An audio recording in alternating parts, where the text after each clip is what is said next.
A rather juicy update from Warhammer community today. We've got a lot more details to the changes to the various bits of Wargear, including that Xenos armies are going to be benefiting from some of the changes.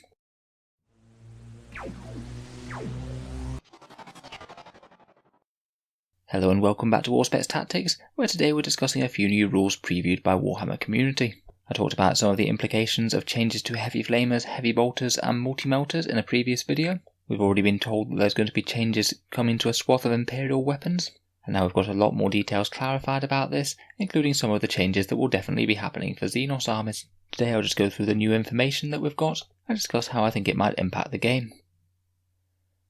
So first of all, they've told us that this FAQ is going to come out at the same time when Codex Space Marines is released.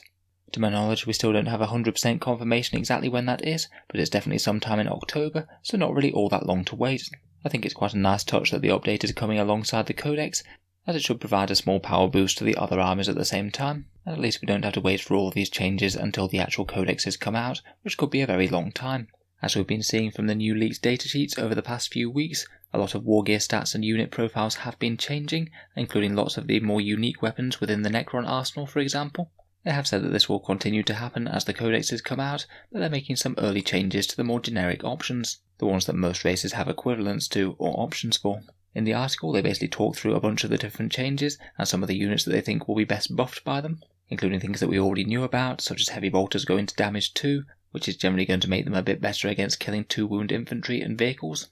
Most flame weapons go into 12-inch range now, which means that they'll be able to be fired out of deep strike, and you won't be able to just charge from a little bit further away to avoid their overwatch.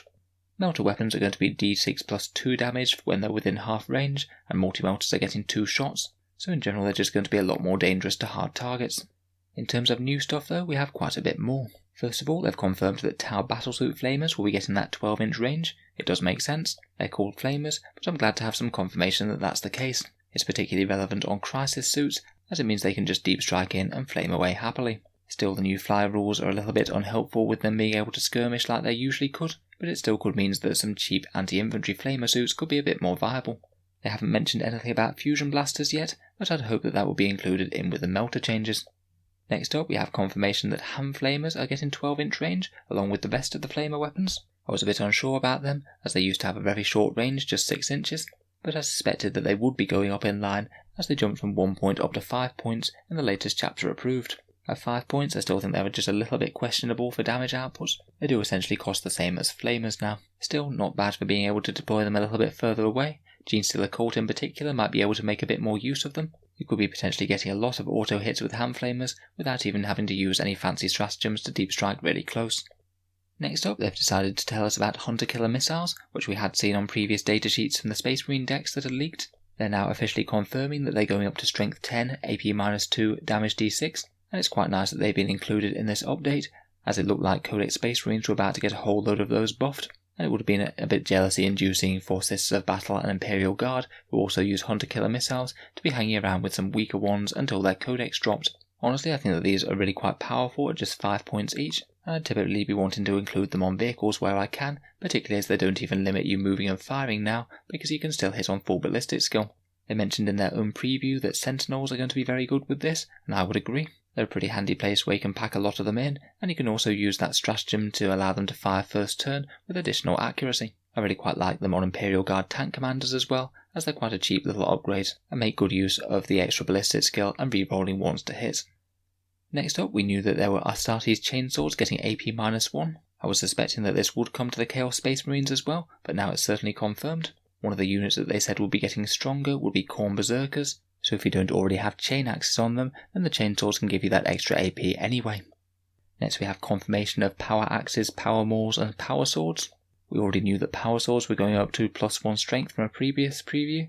It made sense that the power axe and power maul would have to change because of this. The power axe is going to be now strength +2, AP-2, and the power maul is going to be strength +3, AP-1. Honestly, I don't think that these are amazingly well balanced anymore. They all cost 5 points in chapter approved, but I would typically want to be taking the power sword most of the time now. Going to strength 4 to strength 5 is really quite meaningful. It makes you a lot better against Space Marines, Gravis armor and toughness 8 vehicles, so I think that it's going to be a popular choice for anything that's strength 4, as you get to a very decent strength bracket and also have the AP-3. The axes might be good on strength 3 models to get to strength 5 as well. and the Maws are certainly going to have their uses. There'll be strength 7 on standard Space Marines now, but I do think that high strength is only somewhat relevant when they're only damage 1. They might be wounding vehicles quite well, but if every failed save is only 1 damage, you're not going to do all that much to them. In particular though, for Xenos armies they did clarify that Howling Banshees will be getting the buff power swords. Going up to strength 4 will make them a lot better at being the marine killers that they're supposed to be, rather than having to scrape away at them with strength 3. Finally, they've confirmed that Storm Shield changes will also be appearing in this update. We'd already seen these Storm Shield rules from the Indomitors box, from the Blade Guard veterans and the characters, so it was fairly obvious that they were going to be rewritten this way at some point or other, but I wasn't sure whether or not that was going to have to wait till the faction's individual codexes. Basically, instead of being a 3+ invul save, Storm Shields are going to be a 4+ invul save, and +1 to the unit's saving throws. Now this one for me is far more of a side grade. A 3+ invul save is pretty decent, and it can be very frustrating to play against. In general, whether this is good or bad depends on your unit's armor save, and also the AP of the attacks that are likely to be shooting them. If they're units like Terminators or Custodes with a 2+ armor save, then this change could actually be really quite helpful for them. It means that even if you're shooting them with AP-1 weapons such as heavy bolters, they'll still be saving on a mighty 2+ save. I think it's a bit of a side grade for Marines with 3+ saves. It means that you'll have a 2+ save against AP0 attacks that you wouldn't have before. But to get hit with anything that's high AP such as overcharged plasma, and you're only saving on a 4+ rather than the previous 3+. For units with worse saves though, particularly things like Wolfen who have a 4+ save, this is pretty much a downgrade compared with previous. You'll still get a 3+ save in the open against AP0 weapons, but if it's AP-1 you'll be getting a 4+ save where previously you would have been getting a 3+. Despite these changes, I don't think that Storm Shields are in a bad spot. They have gone up in points just a little bit. I wouldn't necessarily say that their rules have got better, but because all the Marines are going to 2 wounds, it means that each Storm Shield is actually protecting more wounds of Space Marine.